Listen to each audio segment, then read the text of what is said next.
I don't think there are good arguments against my position. I think the people that oppose my position are idiots. He's not wrong, is he?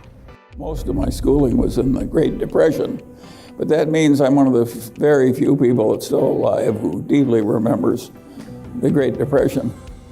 And that's been very helpful to me. It was so extreme that people like you have just no idea what the hell it was like. It was really, there was just nobody had any money. The rich people didn't have any money.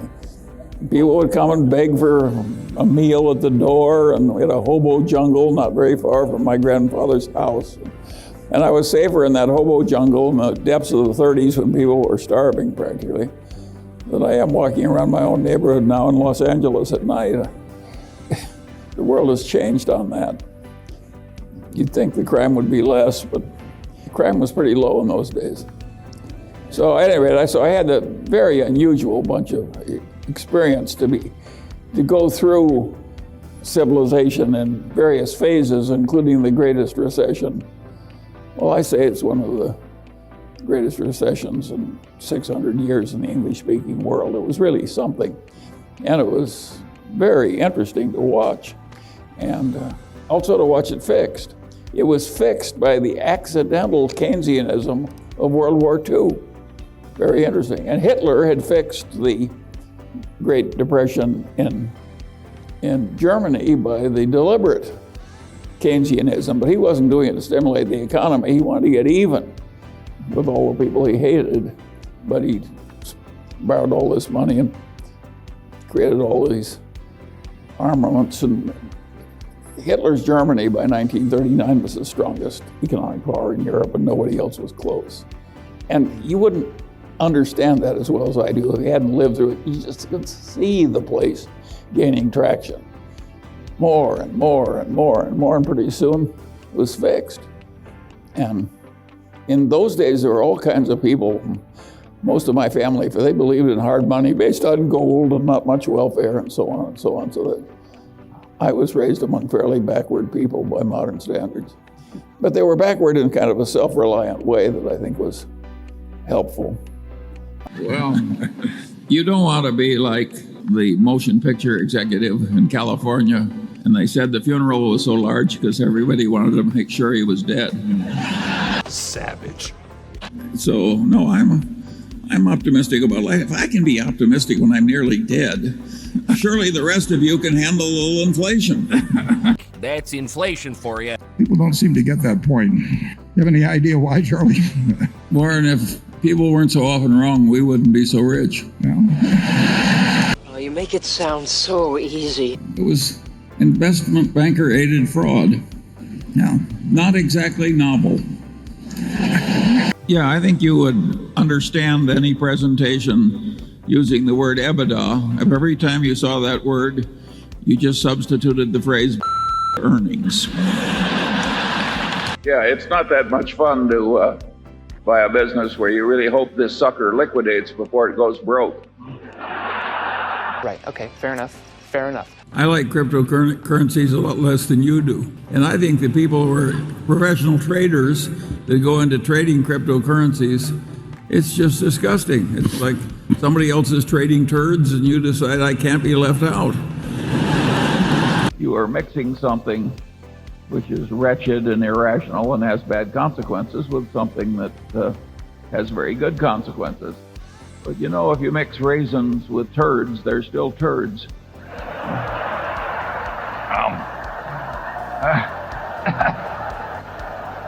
That's why they have me write the annual report. And yet it's perfectly obvious, at least to me, that to say that derivative accounting in America is a sewer is an insult to sewage. But competency is a relative concept. And what a lot of us need, including the one speaking, what I needed to get ahead was to compete against idiots. And luckily, there's a large supply. And sure, there are a lot of things in life way more important than wealth. All that said, some people do get confused. I play golf with a man, he says, what good is health? You can't buy money with it. A director getting $150,000 a year from a company who needs it is not an independent director. They're looking for Chihuahuas and not Great Danes. Yeah. And I hope I'm not insulting any of my friends that are on comp committees. You're insulting the dogs. But those of you who are about to enter business school or who there, I recommend you learn to do it our way, but at least until you're out of school, you have to pretend to do it their way. People don't seem to get that point. You have any idea why, Charlie? Warren, if people weren't so often wrong, we wouldn't be so rich. Yeah, I think you would understand any presentation using the word EBITDA if every time you saw that word, you just substituted the phrase bullshit earnings. Yeah, it's not that much fun to buy a business where you really hope this sucker liquidates before it goes broke. I like cryptocurrencies a lot less than you do. To me, it's just dementia. Professional traders that go into trading cryptocurrencies, it's just disgusting. It's like somebody else is trading turds and you decide I can't be left out. I don't think there are good arguments against my position. I think the people that oppose my position are idiots. And so, no, I'm optimistic about life. If I can be optimistic when I'm nearly dead, surely the rest of you can handle a little inflation. And of course, that's the other advice. The best way to get what you want in life is to deserve what you want. How could it be otherwise? It's not crazy enough so that the world is looking for a lot of undeserving people to reward. A director getting $150,000 a year from a company who needs it is not an independent director. They're looking for Chihuahuas and not Great Danes. Yeah. And I hope I'm not insulting any of my friends that are on comp committees. You're insulting the dogs. Everybody wants fiscal virtue, but not quite yet. They're like that guy who felt that way about sex. He was willing to give it up, but not quite yet. Well, you don't want to be like the motion picture executive in California, and they said the funeral was so large because everybody wanted to make sure he was dead. It was investment banker aided fraud. Now, not exactly novel. That does not mean we approve of every buyback at all, though. I mean, we've seen... No. I think some people just buy it to keep the stock up. And that, of course, is insane and immoral. But apart from that, it's fine. And of course, that's the other advice. The best way to get what you want in life is to deserve what you want. How could it be otherwise? It's not crazy enough so that the world is looking for a lot of undeserving people to reward. And in accounting, you can do things like they do in Italy when they have trouble with the mail. You know, it piles up and irritates the postal employees. They just throw away a few carloads, and then everything flows smoothly thereafter. Folks. That happened in some unnamed international country. Yeah, Italy. Well, there are a whole lot of things I don't think about, and one of them is companies that are losing $2 or $3 billion a year and going public. Everybody wants fiscal virtue, but not quite yet. They're like that guy who felt that way about sex. He was willing to give it up, but not quite yet. I don't like multitasking. I see these people doing three things at once, and I think, God, what a terrible way that is to think. That does not mean we approve of every buyback at all, though. I mean, we've seen... No. I think some people just buy it to keep the stock up. And that, of course, is insane and immoral. But apart from that, it's fine. And the people who invented this crypto crapo, sometimes I call it crypto crapo, and sometimes I call it, well, crypto shit. It's just ridiculous that anybody would buy this stuff. It isn't even slightly stupid, it's massively stupid. Well, I can't give you a formulaic approach because I don't use one. If you want a formula, you should go back to graduate school. They'll give you lots of formulas that won't work. As Samuel Johnson said famously, I can give you an argument, but I can't give you an understanding. Warren reminds me, once I asked a man who just left a large investment bank, and I said, how does your firm make its money? He said, off the top, off the bottom, off both sides, and in the middle. The general system for money management requires people to pretend that they can do something that they can't do, and to pretend to like it when they really don't. I think that's a terrible way to spend your life, but it's very well paid. I've never regretted that I wasn't raised in a more liberal establishment. I had a liberal aunt. She was my mother's cousin, but she was the second lady dean at the University of Chicago. And she'd done her thesis on the conditions in the coal mines.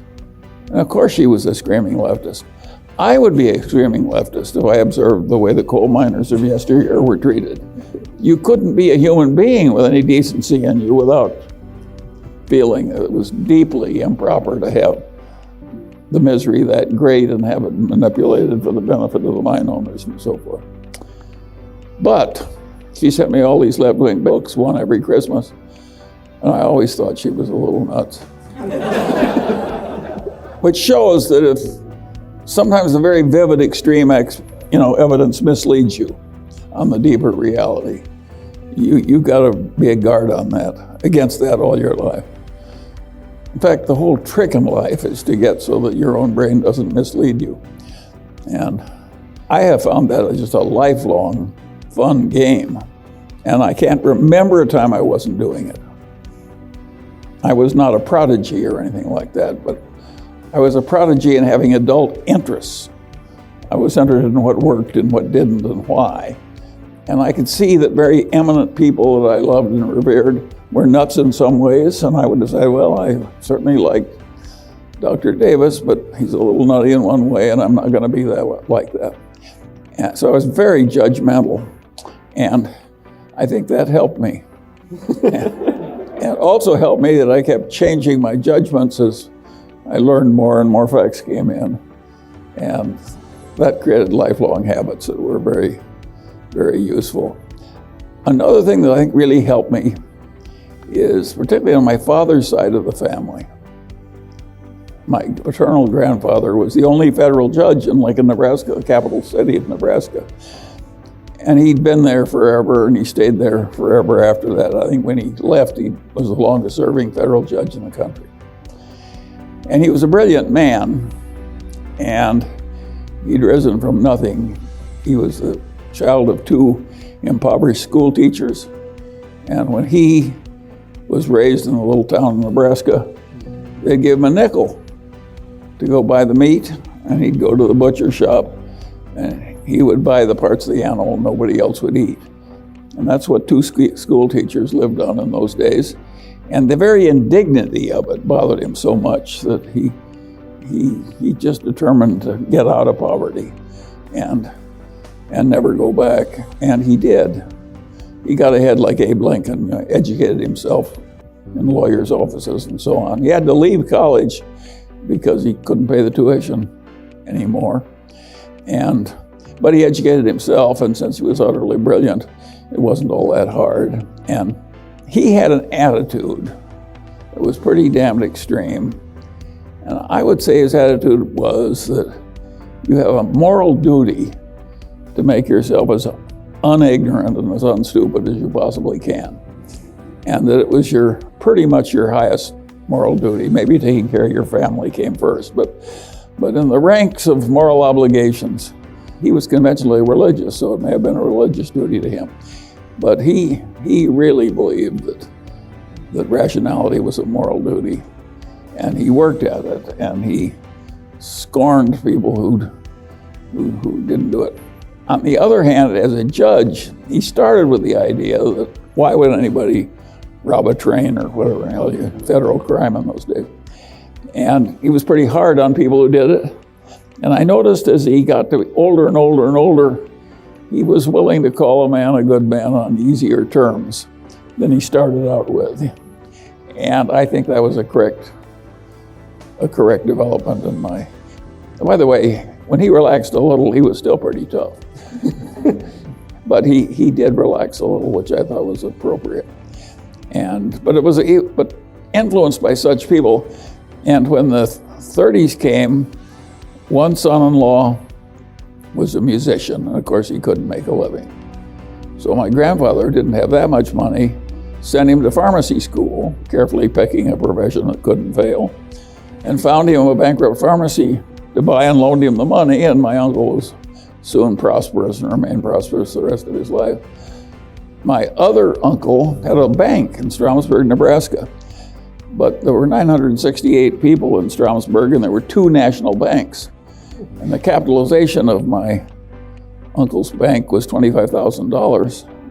And of course, he was a lovely man, but he was an optimist, and a banker should not be an optimist. And when they closed the banks in 1933, the banking examiners came in and they said, "You can't reopen." And it was the only business he had. Well, Judge Munger had always saved his money, and he had a lot of good first mortgages on homes occupied by teetotaling German butchers and people he'd carefully pitched. Of course, he never had a default. Houses were in the right neighborhood, the people were sober and hardworking. And so what my grandfather did is take a third of his good mortgages, which is all he had, and put them into the bank and took all the lousy assets out of the bank. So he saved 2 out of 3 of his children, and I thought it was a pretty good thing to do, and very shrewd the way he did it. And he actually got most of his money back 10 or 15 years later out of the lousy assets of the bank when World War II. And that was a good lesson. On the other side, my grandfather, on the other side, his main business had gone broke in 1922 with all the other wholesale dry goods houses. And what he did, his son-in-law, one of them, went broke, and he cut his house in half and moved that family in. And the other family, the guy was an honors graduate of the Harvard School of Architecture, and he was very prosperous in the 20s in Omaha and had a wonderful life. And in the 30s came, the total building permits in Omaha would sometimes be $25,000 a month, and that was for furnace repairs or something. There was just no work, none, zero. So he moved to California, and he lived for several years, and finally he got the County of Los Angeles to hire this great Harvard architect, and he got $108.08 a month after deductions, and they had him do drafting work, but they classified him as a laundryman to save money. And he could actually rent a house for $25 and feed himself and drive an old car. But he could live on $109 a month. Amazing how poor everybody was. And what happened to that grandfather is along came the FHA, and they had a competitive civil service examination. And he was a very brilliant man. Of course, he was first in the exam, and that made him the chief architect for the FHA in Los Angeles, where he spent the rest of his life. But I watched all this family coping with all this difficulty. And I'll say this, it sounds awful, but they weren't all that unhappy. You can cope pretty well because you get used to it. That's a nice thing about the human condition. I mean, you get, to be my age, you got a lot of horrible things to get used to. It's just one new indignity all the time. A friend of mine says a good day when you're old is when you wake up in the morning and nothing new hurts. So at any rate, that's my experience in Omaha. But that background, all these people were educated and civilized and generous and decent, and a lot of them had good senses of humor. And it was a pretty damn good place to grow up in.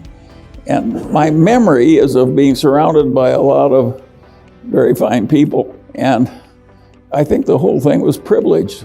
I look at my background as absolutely privileged. I'm proud of being an Omaha boy. I sometimes use the old saying, they got the boy out of Omaha, but they never got Omaha out of the boy. And so that, all those old-fashioned values, family comes first, be in a position so you can help others when troubles come, prudent, sensible, moral duty to be reasonable, more important than anything else, more important than being rich, more important than being important. An absolute moral duty. Those of you who are about to enter business school or who there, I recommend you learn to do it our way, but at least until you're out of school, you have to pretend to do it their way. I've listened to so many nonsensical cost of capital discussions that I've never heard an intelligent one. Well, I would rather throw a viper down my shirt front than hire a compensation consultant. Charlie's big on lowering expectations. Absolutely. That's the way I got married. My wife lowered her expectations. I like cryptocurrencies a lot less than you do. To me, it's just dementia. Professional traders that go into trading cryptocurrencies, it's just disgusting. It's like somebody else is trading turds and you decide I can't be left out. He The answer volunteers. is no, the board at Lubersol did not breach its duty because we were not going to participate in the transaction if they didn't do it our way. Has anybody else got an easy question? It's not that great a business as a business, casualty insurance. It's a tough game. There are temptations to be stupid in it. It's like banking. And as Samuel Johnson said famously, I can give you an argument, but I can't give you an understanding. It's extraordinary how resistant some people are to learning anything. I think I've offended enough people. Right. There's 2 or 3 in the balcony. And I've cataloged the inanities on structures in my head. And it's been a wonderful thing to do. If you stop to think about it, how many unhappy collectors do you know? Whether they collect silver or mistresses or, you know. I thought I would speak tonight a little bit on my favorite subject just as a talk, and after that just take questions from Tom of any kind he wants to answer. What I'd like to talk about briefly is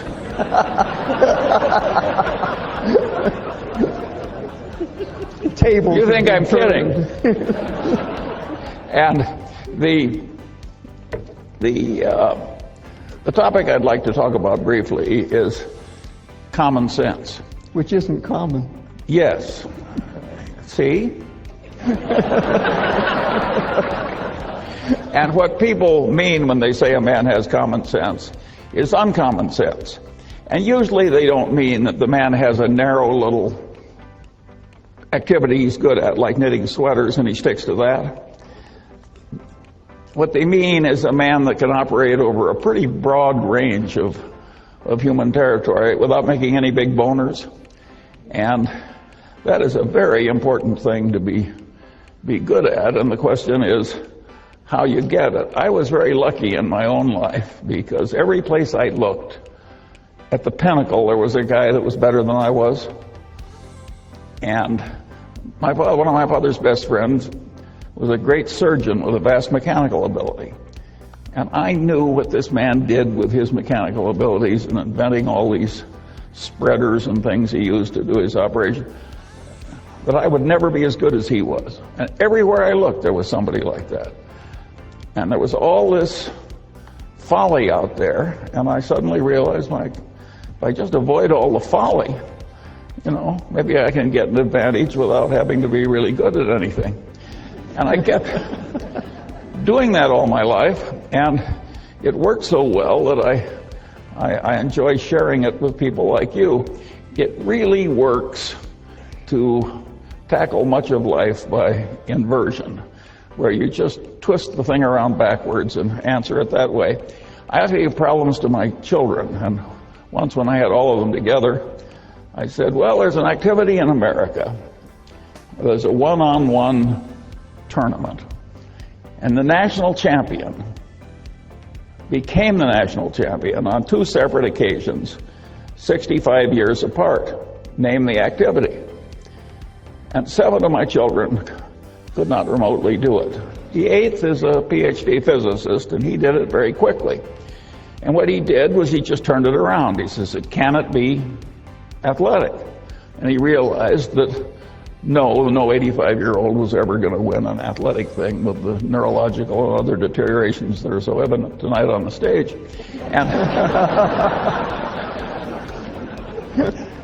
And so I said, well, could it be chess? He's a chess player. And he realized that no 85-year-old was ever going to be the U.S. chess champion. He knows what a chess tournament is like. But that led him to checkers, a game that he could almost master with enough experience. And of course, that was the correct answer. It took him about 15 seconds. all kinds of problems like that look so difficult. If you turn them around, they are quickly solved. And so this process that I've gone through life doing of identifying folly and trying to avoid it has worked wonderfully for me. Another trick that I got very early was that I loved big ideas that had a lot of instructive power. And I liked them so well that I didn't mind when they were in somebody else's territory. I just went in and took the ideas. So I paid no attention to the territorial boundaries of academic disciplines. And I just grabbed all the big ideas that I could, and then I used them in daily activity to solve problems and amuse myself and do self-education and so forth. Well, that makes me a collector. I'm a collector of inanity. And I've cataloged the inanities on structures in my head. And it's been a wonderful thing to do. If you stop to think about it, how many unhappy collectors do you know? Whether they collect silver or mistresses or, by and large, collectors are happy. And collecting inanities is just wonderful. If you collect stamps the way I once did, I soon had a U.S. stamp collection I couldn't afford to add a stamp to. Well, what fun is collecting when you can't afford the next stamp? When you're collecting inanities, there's never a shortage. And there's all this low-hanging fruit. We had one this morning from the governor of New York. That was pretty expensive fruit. Well, but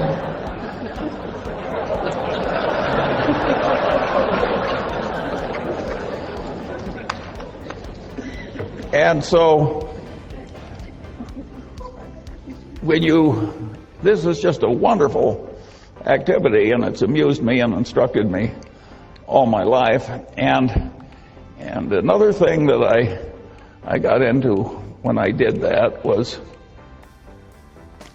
to be very interested in seeing how these ideas interplayed together. There's not big academic reward or worldly reward for integrating one discipline for a strange discipline with a strange discipline that's not your own. So if you do it in your head, you're in a territory without much competition. Warren always says you should take the high road in life because it's less crowded. And this is a less crowded mental road in life, and it really works. And of course, when you do that, you get into issues where ideas are in conflict. And of course, it demands synthesis. Well, a lot of people, when they see a demand for synthesis, immediately retreat into whatever orthodoxy they came from. That's not the Munger. If there's two big, powerful ideas and there's a terrible tension between them and synthesis is demanded, I look it up if I can, and if I can't look it up, I try and figure it out. And if I have a poor approximation, I use that for a few years until it gets better. I got another idea that was very useful. I always liked Occam's razor. Now, that is a wonderful way to think. You can argue that Einstein's whole career was just a marvelous demonstration of Occam's razor. E equals mc squared is a pretty damn simple idea, but think of the power of it. And then Einstein developed, some people say, a counter-corollary to Occam's razor. This may be apocryphal because I've never seen it in any original source I trusted, but I've seen Einstein quoted with this observation over and over again. Everything should be made as simple as possible, but no more simple. Well, if Einstein didn't say it, he should have said it, because this is a very sound idea. I later developed a supplement to that corollary. And my supplement to Einstein's corollary was that about Occam's razor was in messy social science. If the result you're observing is a Lollapalooza, look for a confluence of multiple causes, multiple forces operating in the same direction. I got to that idea when I was trying to explain to myself how the Moonies were able to get some student to come out for a weekend in the country. And at the end of the weekend, the guy was a brainwashed zombie who was the slave of some megalomaniac nutcase for the rest of his paltry life.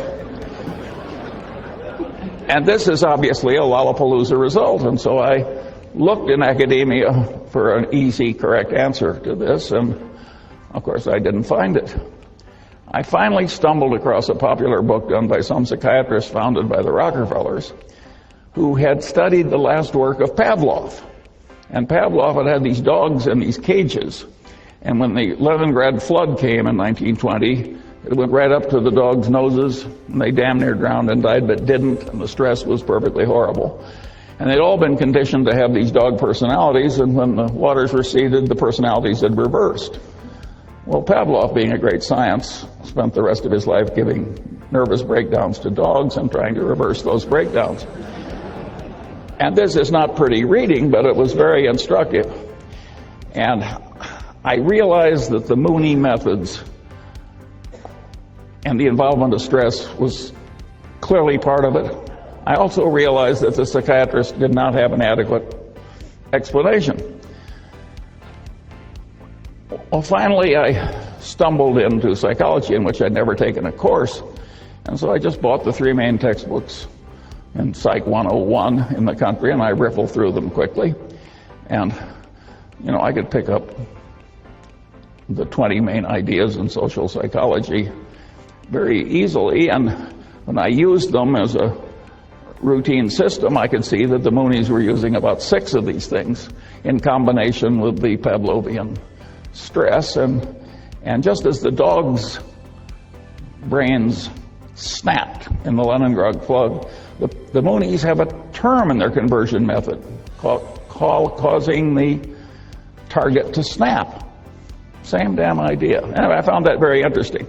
And because I'd reached a conclusion, a very unpopular, unpolitically correct conclusion that I've just given you, because it gets into religion's conversion is a tough subject.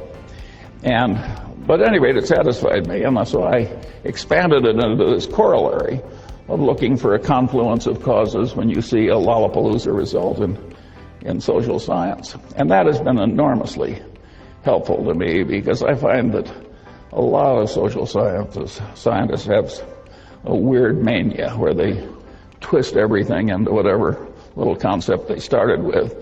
Again, it's that old saying, to a man with a hammer, every problem looks pretty much like a nail. And I have worked hard to avoid that problem. And of course, if you grab the big ideas in all the disciplines, by definition, you're a man with multiple tools. So you're less likely to commit the inanities of the people who twist every problem into being a nail. Well, at any rate, there were a series of tricks like that I used as I went through life, and it was amazing how many times I'd find something that I could easily solve with my little bag of mental tricks that had missed other people who were eminent in their field. I could go right into their territory sometimes and see more clearly than the professional denizen how his conclusions fit into the bigger picture. Again, this is a very dangerous attitude to have in ordinary social discourse. But it's a very good way to invest money. And at any rate, that's the kind of a peculiar man you have here tonight. And of course, I idolized Ben Franklin because I identify with him. Of course, he was so much more talented than I am. It's just a joke to make the comparison. But at least he was a totally self-educated man that wandered over a vast amount of territory and was pretty competent over the full range. And a lot of Franklin's knowledge was psychological too. He was a great observer of human nature. And so there are implications, of course, in this attitude of mine in academia. And the implication is very simple. Social science in America is very poorly taught. And the people who are the denizens and the people that they teach are way more incompetent than they need to be. The solution is to get all these social scientists, or the ones that have the capacity to do it at least, so that they are comfortable across the boundaries of disciplines and see where the ideas conflict. Let me give you a simple example. If you went around Caltech and asked people, where do the laws of chemistry not apply? Practically everybody would say, well, they don't work in a hot plasma. No big deal. But if you ask a bunch of people that have taken the main course in economics and have gone on to business school in America, and you say, well, you're selling something in which is measured in units, and you want to sell more units. Do you raise the price or lower the price? Well, they've seen supply and demand curves. You lower the price. Then you say, tell me the occasions on which if you want to sell more units, you raise the price. Now, this is an intelligent group. You've been through social science. I'm giving you some time. Will anybody who has the right answer raise his hand? Yeah, luxury goods, that's what do. About 1 in 50 comes up with the idea of luxury goods. Right. That the price is sort of a signal that it's high quality, and if it's not a signal of high quality, it's a way of bragging to your friends that you have both discrimination and money. But one other interesting example is the one that happened to my Caltech educated friend Bill Ballhaus, who was CEO of Beckman Instruments, a company founded by another eminent Caltech professor. And Ballhaus had in his business collection a company that made some complex gizmo that they sold for a lower price than the other two gizmos in the market, and yet it was much better, and it had lousy figures. And Ballhaus took one look at it, and he realized that it was a gizmo where if it failed, it imposed enormous costs on the owner of the gizmo, and he recognized that the price being low was sending the signal wrong in reverse. This can't be very good, or it would. So he raised the price enormously and sold way more units, and of course the profits went up at a truly dramatic way. So these idiots that can't answer the question are leaving a lot of money on the table that a man like Ballhaus knows how to get. And the world is just full of opportunities like that for people who get the main points and go across it. But of course, that's not the main answer to the question. That's just the Ballhaus byway. The main answer to the question is very simple. Suppose you raise the price and use the money to bribe the other guy's purchasing agent. Well, you can laugh because it's so obvious once somebody points it out. But who was raising his hand over that one after all the fancy education you've had?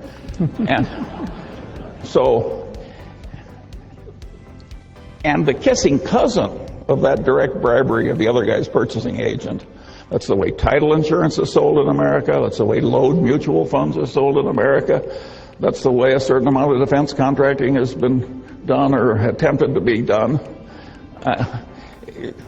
It's a huge, important part of capitalistic life, that business of raising the price and using the money to enhance sales.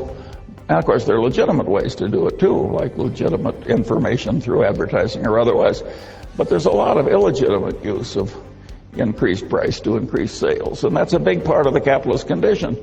And if you don't have a brain that automatically has these things pop into it, you haven't really assimilated social science correctly.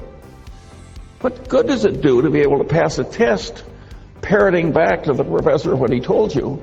Well, that'll get you an academic label, but it won't get you the many millions of dollars Bauhaus made by raising the price, and it won't get you really fabulous investment results in life if it takes some imagination. If you don't see how all these things work and how they interplay, and of course, the way to get that competency, like any other competency, is to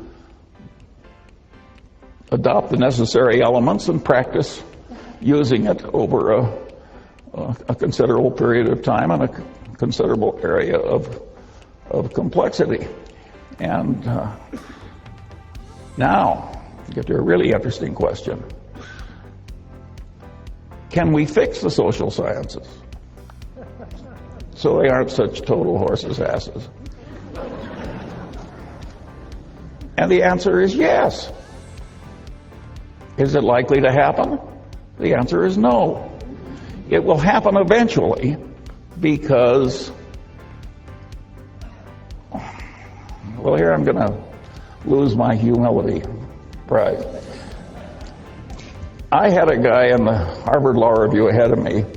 He said to me once in the course of an argument, he said, "Charlie, think about it for a while and you'll agree with me because you're smart and I'm right." Great Well, the liberal arts are going to come to the Munger system in due course because they're smart and I'm right. It can be done better, but it can't be done better with a crazy reward system that allows people to be as silly as they are in many departments. I always liked the story of P.J. O'Rourke, who said, he says, the last communist dictator of Albania was a pure communist. And he finally threw out the Russian embassy because they'd lost the pure faith. And then he kicked out the Chinese communists because they'd lost the pure faith. And he said finally he was only comfortable with two places in the world.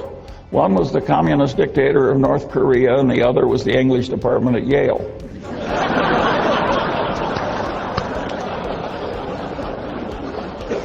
Well, you think I'm kidding, but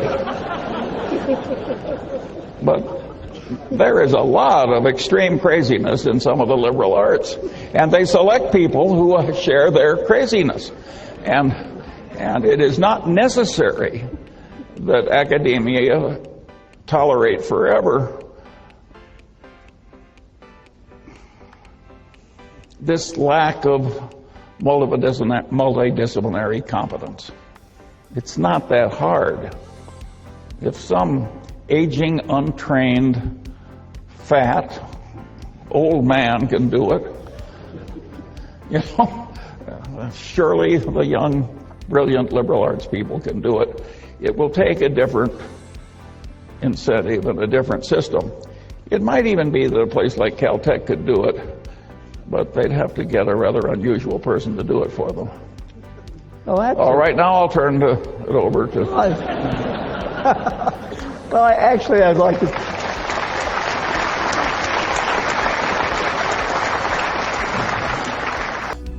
Because none of my intelligent relatives suffered terribly because they didn't advance higher. Right. Yeah, one of the things I'm fascinated by is, this was in the 20s and 30s, and the level of detail that you recall about their experiences and how that's shaping your experiences now. Well, I'm trying to give people a flavor of something that nobody else can remember. Yeah, you're a student of the people that you're experiencing. So you grow up in Omaha, Nebraska. You find yourself in Ann Arbor, Michigan. How does that happen? Very simple. I wanted to go to Stanford. And my father said to me, Charlie, I was the only son, two sisters. He says, I've got $2 to educate right after you. I don't have unlimited money. He says, I will send you to Stanford if it really means a great deal to you. But I'd rather you pick a university in the Midwest much better than mine, which was the University of Nebraska. And that was obviously going to be Michigan. What was I going to say? Well, screw you, send me to Stanford. Well, I didn't say that. I went to Michigan. I have never regretted that at all. When I was young, I could get an A in any mathematics course without doing any work at all. And so I always took math because it meant that I could literally, I never did any problem sets, I just did the math. And I should not get credit as some budding mathematician. I was choosing what for me was the easiest way to think about what I wanted to do instead of what somebody else wanted me to do. Well, come to find out, it ended up being a subject that has, I think, paid some dividends. Oh, hugely. Yeah. But this will interest you in this world where people have all these algorithms and computer science and fancy math and so forth. Neither Warren or I have ever used any fancy math in business, and neither did Ben Graham, who taught Warren. Everything I've ever done in business could be done with the simplest algebra and geometry and addition, multiplication, and so forth. I never used calculus for any practical work in my whole damn life. And I was a perfect whiz at it when they taught it to me. And by the way, since I never touched calculus, not one after I was 19 years old, I've lost it. The symbols would mystify me. But I think you'll find that if you really know the basic stuff, it's enormously useful, and only a very few people are ever going to need any calculus. So you study math at Michigan, then the war comes calling. Yes. You move to California, and you study meteorology. Well, that was because I was too dumb to do what I should have done. With my background, I should have gone to the Naval ROTC because I hated infantry ROTC, which I'd done 4 years of in high school, rising to be second lieutenant, which is a very low rank.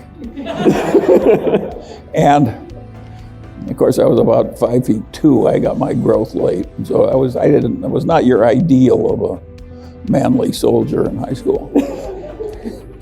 So when you went to Harvard Law, why law? Well, my grandfather and father had been lawyers, and I knew I didn't want to do everything else. It's very simple. I didn't want to be a doctor. I didn't want all the blood and misery and so forth, and the repetitive work. I knew I didn't want to go to the bottom of a big organization and crawl my way up. I'm a natural contrarian. That was not going to work for me. And I found that people could tell me when I thought they were idiots, and that is not a way to rise in a big organization. And so I couldn't do that. And so now I'm left with law, and I admired my father and grandfather, and a good life for them. So I naturally drifted into it. I think people are still going to law school for that reason. It's the least bad of options considering their interests and ability. I guess now people go to business school, some of them who in my day would have gone to law school. And you have many of the people in this room I think are going to go to business school, the least bad of their options. And all I can say is that that's the way it worked for me, and it'll probably work out for you too. And it worked out okay. It worked out okay. So I had to leave the profession. It was a dumb profession for me to choose. So that's actually what I want to ask. So you moved to California, you actually start a law firm, and then practice law for some period of time. I had no alternative. And then you actually... I had an army of children almost immediately.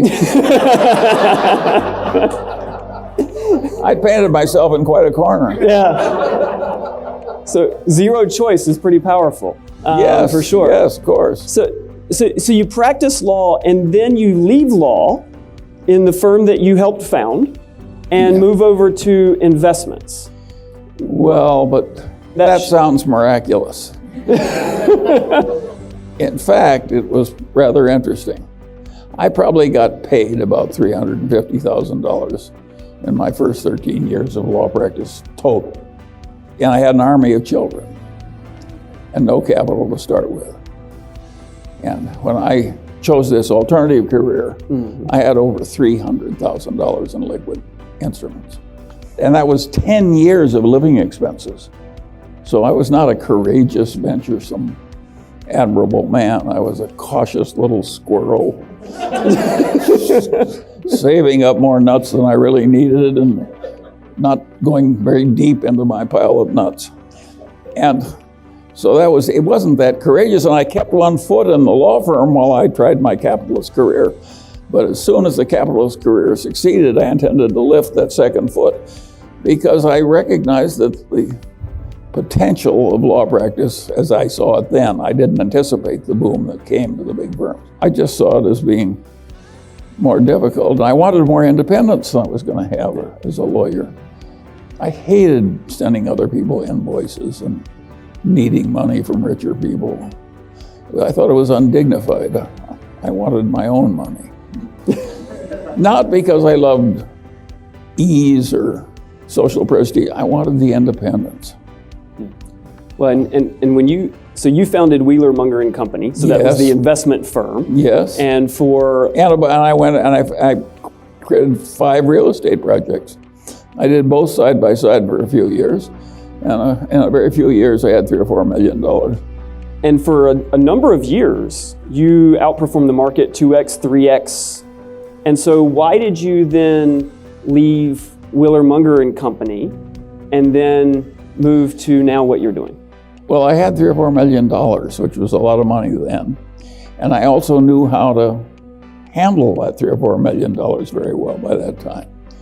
And so I knew I didn't need to get fees and override some other investors. And I found that when you got into things like the 74, 75 crunch, which was the worst since the 30s, I didn't suffer. I knew everything was going to work out. But the quoted prices of these things really went down to ridiculous levels. And some of my investors I knew were suffering. I needed the money. And of course, I have enough of a fiduciary gene that pained me greatly. And so I said, well, it's like my grandfather once, they asked him how he felt when my aunt divorced my uncle, and he said, I feel just the way I did when they lanced my carbuncle. And that's the way I had a carbuncle. My fiduciary chain was giving me pain. I just lived on my own money. No fees, no overrides, no salaries. It seemed more manly to do when I knew it would work.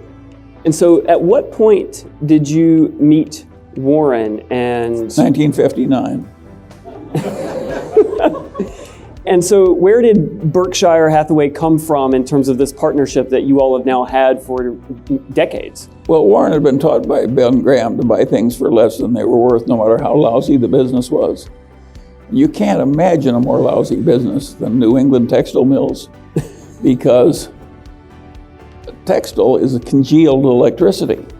And the electricity rates in New England were about 60% higher than TVA rates. So it was absolute, inevitable, certain liquidation. Now, Warren should have known better than to buy into a totally doomed enterprise, but it was so damn cheap, he could buy it at a big discount from liquidating value. So he bought control of the business. But the business was going to die. So the only way to go forward from there was to wring enough money out of this declining textile business to have more money than he paid to get in and use it to buy something else. Well, that's a very indirect way to proceed, and I would not recommend it to any of you. Just because we did some dumb thing that worked, you don't have to repeat our path. And of course, we eventually learned not to buy these cigar butts when they were cheap and do these painful liquidations, and to instead buy better businesses. That's the main secret of Berkshire.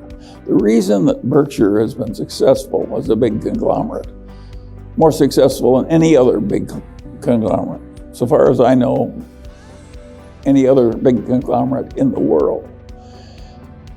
The reason it's been successful is we try and buy things that aren't going to require much managerial talent at headquarters. Everybody else thinks they've got a lot of managerial talent at headquarters, and that's a lot of hubris. If the business is lousy enough, and it gets a wonderful manager, and the business has a lousy reputation and the manager has a good reputation, it's the reputation of the business that's going to remain intact. You can't fix these really lousy businesses. You can wring the money out, whatever comes in liquidation, and do something else with it. But most lousy businesses can't be fixed. But at the time, Warren that's what he was doing. And so Yes. how did you convince him? I helped him. He bought a windmill company in a little town in Nebraska. And Warren didn't know anything about running a windmill company. He bought it because it was cheap. And he said, what do you do? Why can't you fix my windmill company? Who can you get to help me? I said, I've got just the man for you. And so one of my old colleagues from a transformer business who was an accountant, I said, he will fix your windmill company. And Warren was desperate.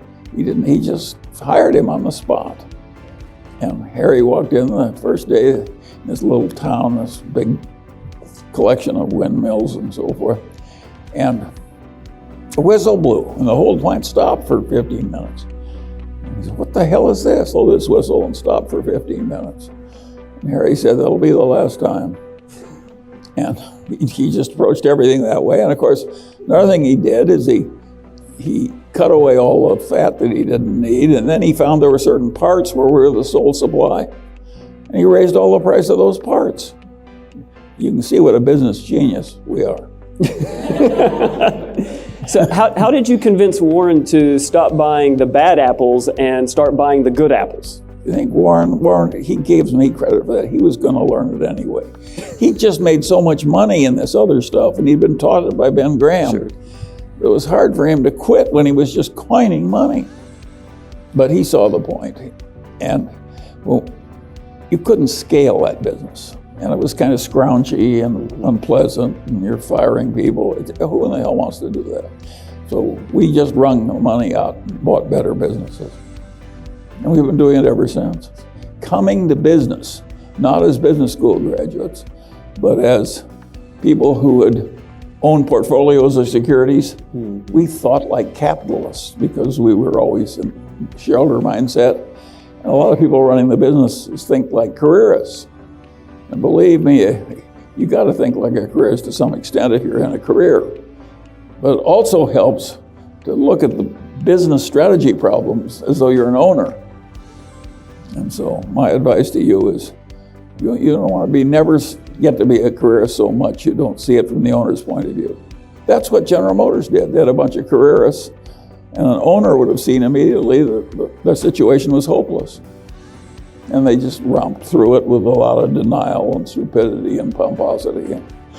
And of course, they went bankrupt. The mightiest company in the world went bankrupt. And none of those hotshot executives thought like an owner. They would have seen that it was hopeless. Charlie, one of the things I've always been fascinated about. At least it was hopeless the way they were handling it. Well, with Berkshire and the way that you all manage both headquarters and the businesses that you own, you are putting talent in place who think like shareholders, not careerists. So how do you, when you're buying a business, how do you, or bringing talent into an existing business, how do you evaluate talent to see, are they going to think more like a shareholder as a private equity frequently buy a business where the founder is going to leave, then they go and hire talent to run it.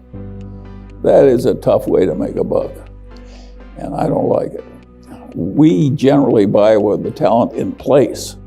Now maybe some guy in the number 2 place and we put him in the number 1 place, but we very seldom. I can't think of any place where we bought something and put somebody in after Harry Bottle. And no, we don't do that. And it's amazing how long we have some of those people stay. Warren always says we can't teach the new dogs the old tricks. What's the implication of not being able to teach the old dogs new tricks or new tricks to old dogs? When, if we look at what's happening in business today, what we see is executives. We can't teach the old tricks to the young dogs. That's what we found. And so we keep the old dog in place. But that's not the norm, right? I mean, if we look around. No, it's the norm in life. It may not be, our practices may not be the norm, but normally it's very hard to get you got a wise old dog, getting a young dog that can match him, that's hard.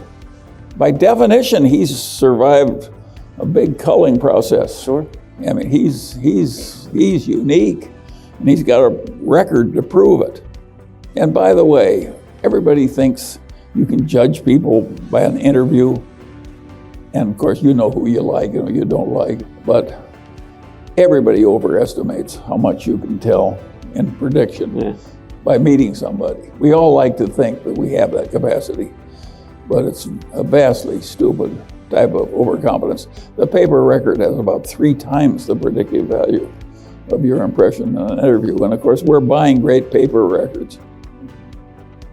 It's so simple. Well, it's fascinating to me if we look around business generally, the movement of people across firms, and there's always new dogs. And you've taken a contrarian position to that and managed Berkshire differently. Well, it isn't like we're still hiring young dogs into these businesses, but it's amazing how much of the record of Berkshire has come from the old dogs who are in the business when we buy them. You can't believe how good those people have been. There's one huge exception in the new dog department. I almost despise the business of executive search because I find that they really want to sell you the best that's available, even if it's no damn good. And I don't like that. But the best single expense that Berkshire ever had is we paid an executive recruiting firm to find us Ajit Jain to come into our little tiny insurance operation. He didn't have any experience in insurance at all. He was an honors graduate of the Maine Technical Institute of India. He was a very smart man. But he came in and created our whole it's the only big business we created from scratch. And Ajit did the whole damn thing. Of course, he talked with Warren every night.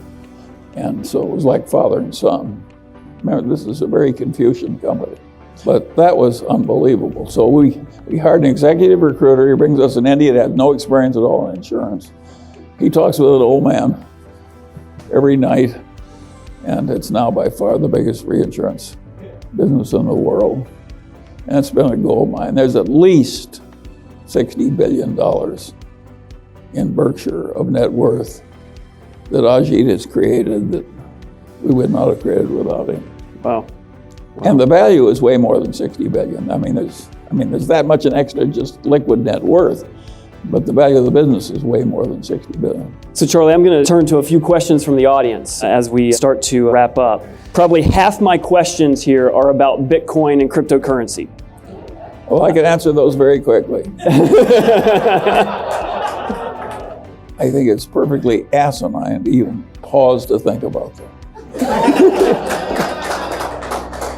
You know, it's one thing to think that gold has some marvelous store of value because man has no way of inventing more gold or getting it very easily. So it has the advantage of rarity. Believe me, man is capable of somehow creating more Bitcoin. They tell you they're not going to do it, but they mean they're not going to do it unless they want to. That's what they mean when they say they're not going to do it. Yeah. If they tell you there are rules and they can't do it, don't believe them. When there's enough incentive, bad things will happen.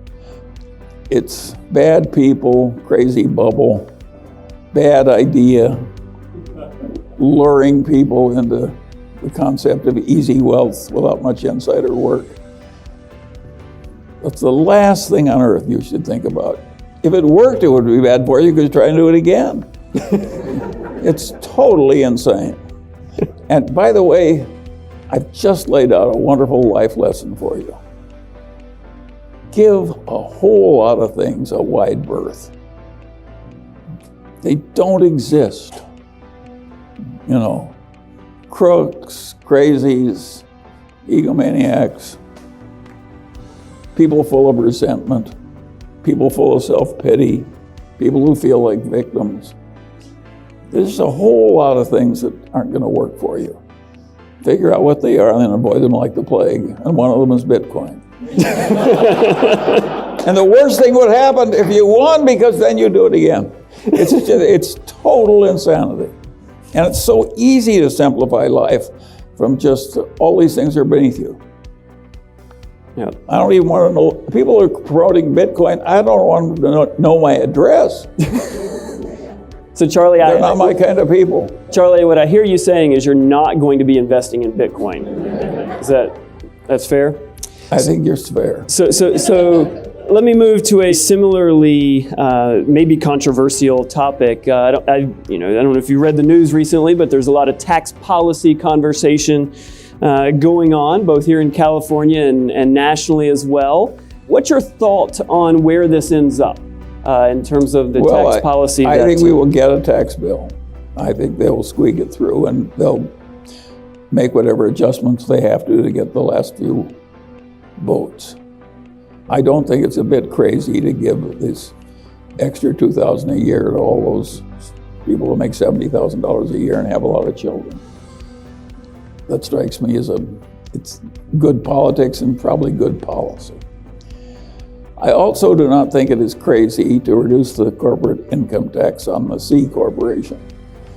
And if you look at the world, a lot of the places that have worked best, including Singapore and so forth, have that policy and may even have good macroeconomic consequences. And a lot of the people who are screaming about it and are so sure it won't work, they may not be right. It may actually work pretty well. It causes the capital values of the companies to come up, and there's a wealth effect from the increased market value of all the companies. Everybody recognizes there's an effect, but some people say it's small and some people say it's going to be large. And I'll tell you what they all have in common, none of them know. It is not totally inconceivable that it will work pretty well. And with so much of the world doing well with similar tax policy, and of course, the Democrats go berserk on this subject. And I think they're wrong. It may actually help them. I'm not sure it'll work. It may not, but it's not totally crazy. Well, it reminds me of a piece of advice that you've offered and given to me, which is, people often have a point of view, and the danger in having that point of view is you start to assume with certainty that you're right. Absolutely, totally crazy. And I think what your point of view is you need to have a point of view. Here's a very important subject I've been thinking about all my life. You asked for my opinion. Yeah. I don't really know how well it's going to work. I don't think anybody else does either. I think it'll work to some extent, but how much, I don't know. Is it unfair? Well, the corporations are by and large owned by a bunch of charitable endowments and by a bunch of pension plans, and the whole world is going into a world where they're trying to have the business interests of the company support their huge pension obligations that get bigger all the time. China is trying to do exactly what the Republicans are. China wants to have the main businesses in China owned more by the pension plans and the stocks to do well. I don't think China's crazy to have that. I don't think the Republicans are crazy either. It could work pretty well. And it's not just some evil thing that people are cooking up. It's a disagreement between people. And both sides who have violent hatreds and contempt for the other side, they're wrong. It's a disagreement on policy that ought to be civilized. When I see Congress on my television set and the degree of hatred they have, utter contempt, I mean, really serious, way more than is usual. It's evil to hate that much. It's a mistake to hate that much. That much hatred will turn. It's always been true. As anger comes in, reason leaves. It's a truism. So do you want to adopt a political point of view where you're angry all the time? If you do, welcome to the house of misery. And pretty low worldly achievement to boot. So if that's what you want, you just found out how to do it. Behave like those people you see on television. Well, the other thing that's in both parties, by the way. Yeah. The other thing that's true, going back to one of your earlier comments, is the difference between a careerist mindset and a service or shareholder mindset, where in politics we have the emergence of a careerist mindset that is shaping how people behave because they're trying to survive. Not only that, they have a group think. Just as the Moonies go crazy because they hang around together, so do our politicians. Yeah. And Right. do you want to go crazy? Is that what your ambition in life? You start with some advantage. Just make yourself a violently believing politician on either side. You'll turn your brain into cabbage. You only got one brain. Why would you want to turn it into cabbage? So Charlie, I've got a question here. What's the new amazing technology that you're most excited about? Well, I tend to get not to get very excited about. I think that technology changes the world, and that reminds me of a thing. If I ask you what was the worst single mistake in the work of Adam Smith, I know I'd get I don't see everybody big eyes lighting up. The biggest mistake in the work of Adam Smith, he was totally right about markets and so on, and the advantages of trade, division of labor, and so forth. What he missed was how much the steady advance of technology would advance wealth and standards of living. He, in the 1700s, was living not too much differently from the way they lived in the Roman Empire, and he just missed it. And there, in fact, had been huge improvements in technology, but he just missed it. He wasn't very technically minded. And it was really stupid. And now I'll ask you a harder question.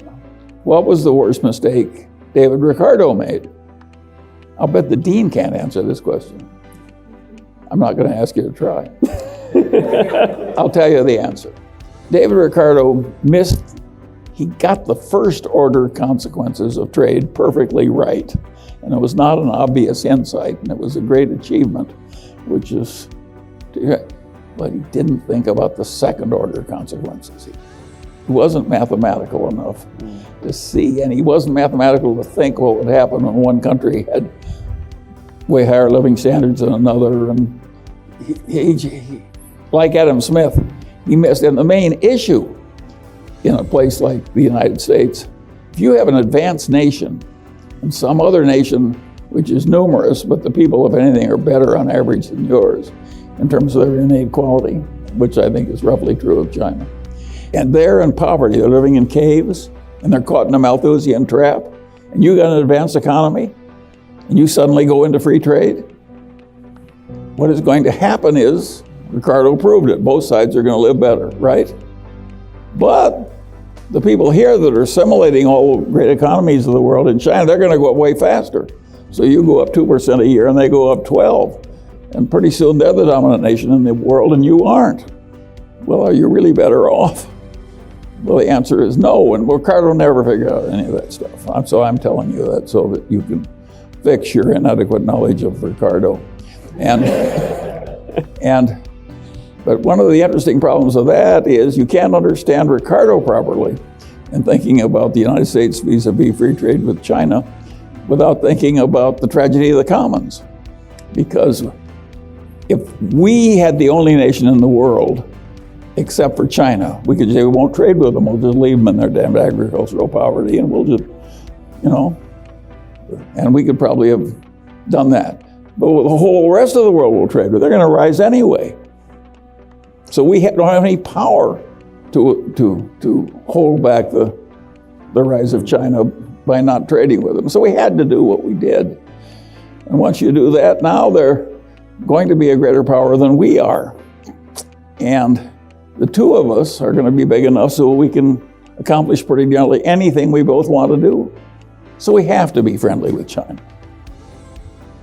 So you can imagine how I like Donald Trump complaining about the Chinese. It's really stupid. It's a compulsory friendship. You'd be out of your mind to do anything else. Why wouldn't you want to have an intimate, friendly relationship with the biggest other power in the whole damn world? Particularly when they got a bunch of atom bombs. It's just nutty. We have no alternative but to do this. And when that happens, you're going to get a certain amount of misery at the people who are competing with the Chinese as they rise from poverty, with trade and so forth. That was inevitable. It's not the fault of a bunch of evil Republicans who don't love the poor. That is just total balderdash. It just happened. And we didn't have all these choices. So Charlie, in wrapping up, we've got roughly 250, 300 people in the room tonight. and many of them looking at their futures, their careers, with many decades ahead of them. Oh, I wish I had many decades ahead. I'd trade some large numbers if I could just buy some life expectancy. As you look back on your life experience, what's the most important piece of advice that you would offer everyone in the room tonight as they look forward into their futures? Well, there are a few obvious ones. They're all ancient. Ben Franklin, marriage is like the most important decision you have, not your business career. It'll do more for you, good or bad, than anything else. And Ben Franklin had the best advice ever given on marriage. He said, keep your eyes wide open before marriage and half shut thereafter. It's amazing how if you just get up every morning and keep plugging and have some discipline and keep learning, and it's amazing how it works out okay. I don't think it's wise to have an ambition to be president of the United States or a billionaire or something like that, because the odds are too much against you. Much better to aim low. I did not intend to get rich. I wanted to get independent. I just overshot. And, and by the way, while you're clapping, some of the overshooting was accidental. You can be very deserving and very intelligent and very disciplined, but there's also a factor of luck that comes into this thing. And the people who get the outcomes that seem extraordinary, they're the people who have discipline and intelligence and good virtue, plus a hell of a lot of luck. Why wouldn't the world work like that? So you shouldn't give credit for the unusual. A lot of the people, a friend of mine said about a colleague of his in his fraternity, he says, old George was a duck sitting on a pond and they raised the level of the pond. There are a lot of people that just luck into the right place and rise, and there are a lot of very eminent people who have many advantages, and they've got one little flaw or one bit of bad luck, and they're mired in misery all their lives. But that makes it interesting to have all this variation. And yet it's perfectly obvious, at least to me, that to say that derivative accounting in America is a sewer is an insult to sewage. I've listened to so many nonsensical cost of capital discussions that, I've never heard an intelligent one. yeah, Charlie's big on lowering expectations. Absolutely. That's the way I got married. My wife lowered her expectations. Sure, there are a lot of things in life way more important than wealth. All that said, some people do get confused. I play golf with a man, he says, what good is health? You can't buy money with it. Well, there are a whole lot of things I don't think about. And one of them is companies that are losing $2 or $3 billion a year and going public. And the people who invented this crypto crapo, sometimes I call it crypto crapo and sometimes I call it crypto shit. It's just ridiculous that anybody would buy this stuff. It isn't even slightly stupid, it's massively stupid. People And might in want accounting, you can do things like they do in Italy when they have trouble with the mail. It piles up and irritates the postal employees. They just throw away a few carloads, and then everything flows smoothly thereafter. Folks. That happened in some unnamed international country. Yeah, Italy. The general system for money management requires people to pretend that they can do something that they can't do, and to pretend to like it when they really don't. I think that's a terrible way to spend your life, but it's very well paid. You are mixing something which is wretched and irrational and has bad consequences with something that has very good consequences. But if you mix raisins with turds, they're still turds.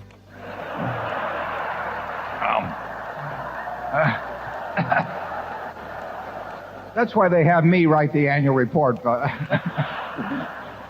I can't give you a formulaic approach because I don't use one. If you want a formula, you should go back to graduate school. They'll give you lots of formulas that won't work. As Samuel Johnson said famously, I can give you an argument, but I can't give you an understanding. It's extraordinary how resistant some people are to learning anything.